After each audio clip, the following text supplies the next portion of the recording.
అందరికీ నమస్కారం అండి. స్వాగతం సుస్వాగతం మన ఛానల్కి. అందరికీ ముందుగా రథసప్తమి శుభాకాంక్షలు. ఈరోజు ఈ వీడియోలో ఆ సూర్య భగవానునికి నైవేద్యంగా నివేదించేటువంటి పరమ అన్నంని ఏ విధంగా ఎలాంటి నియమాలు పాటిస్తూ ఎలా చేసుకోవాలో మీతో తెలియచేయడానికి మీ ముందుకు వచ్చేసానండి. మనము ఎన్నెన్నో పండగలు అనేవి చేసుకుంటూ ఉంటాము. అలాగే రకరకాల నైవేద్యాలను తయారు చేసి నివేదిస్తూ ఉంటాం కదండి.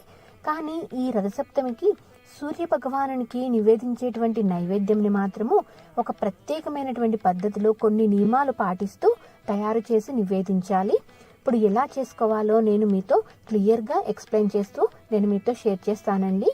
సో ఇంకా ఆలస్యం చేయకుండా వీడియోలోకి వెళ్ళి అసలు ఆ నైవేద్యంని ఎలా ప్రిపేర్ చేసుకోవాలో తెలుసుకుందామా మరి. ముందుగా పరమాన్నంని తయారు చేసుకోవడానికి చక్కగా స్టవ్ని క్లీన్ చేసుకొని నలువైపులా పసుపు కుంకుమ బొట్లు పెట్టుకొని ఒక గిన్నెని శుభ్రంగా క్లీన్ చేసుకొని ఆ గిన్నెకి కూడా పసుపు కుంకుమ బొట్లు పెట్టి స్టవ్ మీద పెట్టుకొని స్టవ్ని వెలిగించి ఇప్పుడు ఆ గిన్నెలోకి ఆవు పాలని తీసుకొని పాలని పొంగించుకోవాలి. ఆవు పాలు మాత్రమే వాడాలండి.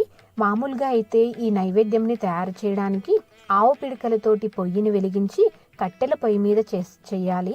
మీకు ఒకవేళ అలా వీలైతే కనుక అలా చేసుకోవచ్చు, లేకపోతే కనుక ఇలా స్టవ్ మీదైనా చేసుకోవచ్చు. పాతకాలంలో అయితే అదే విధంగా చేసేవారండి.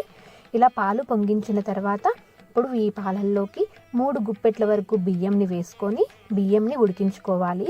ఇక్కడ ముఖ్యంగా గుర్తుపెట్టుకోవాల్సినటువంటి నియమం ఏమిటి అంటే కనుక ఈ పాలని బియ్యంని చెరుకుగడ సహాయంతో మాత్రమే కలపాలండి. ఎటువంటి గరిటల్ని కానీ స్పూన్లు కానీ యూస్ చేయకూడదు. వాటిని ఉపయోగించకుండా కేవలం చెరుకుగడ సహాయంతో కలుపుతూ పరమాన్నంని తయారు చేసుకోవాలి. బియ్యం ఉడికిన తర్వాత ఇప్పుడు దీనిలోకి 1 కప్పు వరకు బెల్లంని యాడ్ చేసుకోవాలండి. ఇక్కడ నేను ఆర్గానిక్ బెల్లం యూస్ చేశాను కాబట్టి డైరెక్ట్గా వేసేసాను. మీరు నార్మల్ బెల్లం కనుక యూస్ చేస్తే కరిగించుకున్నటువంటి బెల్లం నీళ్ళనైనా యాడ్ చేసుకోవచ్చు. ఇప్పుడు ఈ చెరుకుగడ సహాయంతో బెల్లం కరిగేంత వరకు కలుపుతూ ఉండాలి. ఇలా ఒక 5 నిమిషాలు కలిపితే కనుక మనకి పరమాన్నం అనేది సిద్ధమైనట్లేనండి. ఇంకా ఆ సూర్య భగవానునికి నివేదించడమే తరువాయి. సో ఇలా పద్ధతులు పాటిస్తూ నియమాలను పాటిస్తూ ఒక ప్రత్యేకమైనటువంటి పద్ధతిలో ఆ సూర్య భగవానునికి నైవేద్యంగా నివేదించేటువంటి ఆవు పాలతో చేసినటువంటి పరమాన్నంని తయారు చేసుకోవాలి. ఒక మంచి వీడియోతోటి ఇంకొక మంచి కంటెంట్ మేము మళ్ళీ కలుస్తానండి. సర్వే జన సుఖినో భవంతు. స్వస్తి.